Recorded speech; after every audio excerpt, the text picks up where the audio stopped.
நாமத்தினாலே எங்கும் நிறைந்தவர் ஒளியின் சார்பாக வாழ்த்துக்களை தெரிவித்துக் கொள்கிறேன். இந்த காலவெளியிலும் கூட தேவனுடைய வார்த்தையில் வந்து சில விஷயங்கள் நாம் தியானிக்கலாம். இன்றைக்கு ஆதாரமாக எடுத்துக்கொண்ட வேதவசனம் யாத்திராகம புஸ்தகம் அதில் 33 அதிகாரம் பார்த்தீங்க அப்படின்னா 14 வசனத்தை நம்ம வாசிக்கலாம். அதற்கு அவர், என் சமூகம் உனக்கு முன்பாக செல்லும், நான் உனக்கு இளைப்பாறுதல் தருவேன் என்றார்.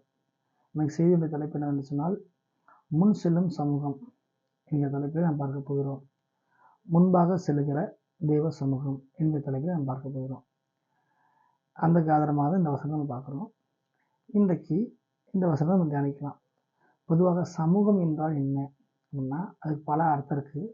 ஆண்டோடைய பிரசனம் சொல்லலாம், தேவனுடைய மகிமை சொல்லலாம், மேகம் சொல்லலாம், தேவனுடைய நடத்தல் சொல்லலாம். அப்போ அப்படிப்பட்ட பல விதங்களில் அதை நம்ம அர்த்தப்படுத்தி சொல்லலாம். அப்போ அந்த காரியங்களை நம்ம இன்னைக்கு தலைப்பாக வச்சு பார்க்க போகிறோம். முன் செல்லுகிற தேவ சமூகம். சரி, யாருக்கு முன்பாக செல்லுகிற அப்படின்னு பார்க்கணும். இப்போ வந்து ஒரு உலகத்தில் எடுத்துக்கிட்டோம் அப்படின்னா, ஒரு இராணுவத்தை எடுத்துக்கிட்டோம்னா, இராணுவ அணிவகுப்புக்கு முன்னாடி அதை கையாளக்கூடிய விதத்தில் ஒரு நபர் முன்பாக செல்வார்.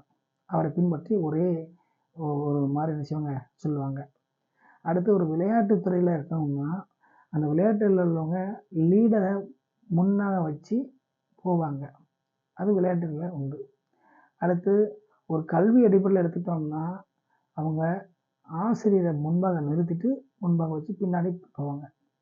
இப்போ எந்த ஒரு உலக காரியமாக இருந்தாலும் அப்படியே ஆழ்த்தப்படுது. அது ஒரு பிஸ்னஸாக இருந்தாலும் அவங்க ஒரு முதலாளியை வச்சு முன்னாடி வச்சு தான் போவாங்க. அப்போ இப்படிப்பட்ட பல நிலைகளில் இந்த உலகத்தில் உள்ள மக்கள் போனாலும் ஒரு முன்பாக செல்லக்கூடிய ஒரு காரியம் இருக்கிறது. அல்லது வந்து பார்த்திங்க அப்படின்னா, அந்த நாட்டில் கூட அரசாங்கம் இருக்குன்னா, முக்கியமான அதிகாரிகளை சந்திக்கணும், நீங்கள் போய் பேசுங்கன்னு சொல்லி முன்பாக தூது அனுப்பி விடுவாங்க. இல்லை ஒரு ராஜா இன்னொரு ராஜா கிட்ட பேசணும்னா தூதுவிட முன்னாடி அனுப்புவாங்க. அப்போ அந்த முன்பாக செல்லக்கூடிய நிலைன்னு வரும்போது அது முக்கியத்துவம் வாய்ந்ததாக காணப்படுது. உலக பிரகாரமான காரியத்திலேயே இது முக்கியத்துவம் வாய்ந்ததாக காணப்படுது அப்படின்னா, தேவனுடைய செய்தியிலிருந்து நாம் பார்க்கக்கூடிய காரியம் முன்பாக செல்லுகிற தேவ சமூகம் பார்க்கணும்.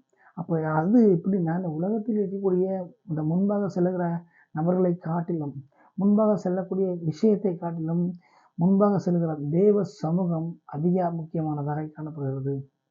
அப்போ இன்னைக்கு வசனம் பார்க்குறோம்.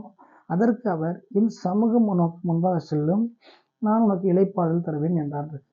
அப்போ சமூகம்னு என்ன பார்த்தோம்? பிரசனம், தேவ மகிமை, தேவனுடைய அந்த நடத்தல் சொல்லி பார்த்தோம்.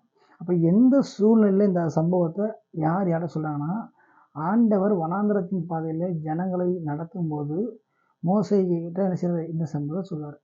அப்போ என்ன சொல்கிறாருன்னா, என் சமூகம் உனக்கு முன்பாக செல்கிறாரு. அப்போது ஒரு வழிநடத்தல் தேவைப்படக்கூடிய ஜனங்களுக்கு, வழிநடத்தக்கூடிய நிலையில் இருக்கக்கூடிய நபர்களுக்கு இந்த வார்த்தை பொருந்தும்.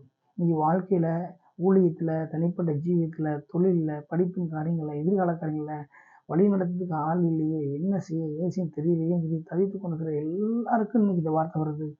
என் சமூகம் உனக்கு முன்பாக செல்லும், என்னுடைய சமூகமே முன்பாக நின்று நடத்தும், என் சமூகமே முன்னேற்றி நடத்தும் சொல்லி சொல்ல வராது. ஆகவே இந்த செய்தியை கேட்டுக்கொண்டிருக்கிற ஒவ்வொரு தேவ பிள்ளைகளும், ஒவ்வொரு வாலிப பிள்ளைகளும் தெரிந்து கொள்கிற விஷயம் வந்து சொன்னால், நமக்கு முன்பாக யார் நடத்துவாங்க, நம்ம யார் கொண்டு போய் சேர்ப்பாங்க, யார் கரை சேர்ப்பாங்க, அவங்க போவாங்களா இவங்க போவாங்களா, என்ன செய்ய எது செய்ய நினச்சி கவலைப்படக்கூடாது. முன்பாக செல்லக்கூடிய விதத்திலே தேவ சமூகம் நம்மோடு வருகிறது, தேவ பிரசனம் வருகிறது, தேவ மகிமை நம்மோடு வருகிறது என்பதை புரிந்து கொள்ள வேண்டும்.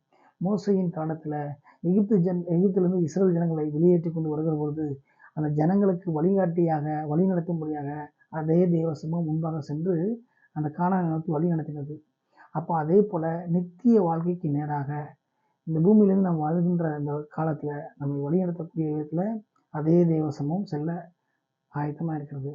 ஆகவே நம்ம இந்த வசனத்தை கேட்குற நம்ம ஒவ்வொருவரும் நமக்கு முன்பாக தேவ சமூகம் செல்கிறது, அது சரியாய் நம்மை நடத்தும், சரியாய் கொண்டு போய் சேர்க்குங்கிற அந்த உறுதிப்பாடோடு தொடர்ந்து அவருடைய சமூகத்தை நான் நாட வேண்டும் என்று சொல்லி தேவ ஜனங்களாகிய எங்கள் அனைவரையும் எங்கும் நிறைந்தவர்களையும் வாழ்த்துகிறது.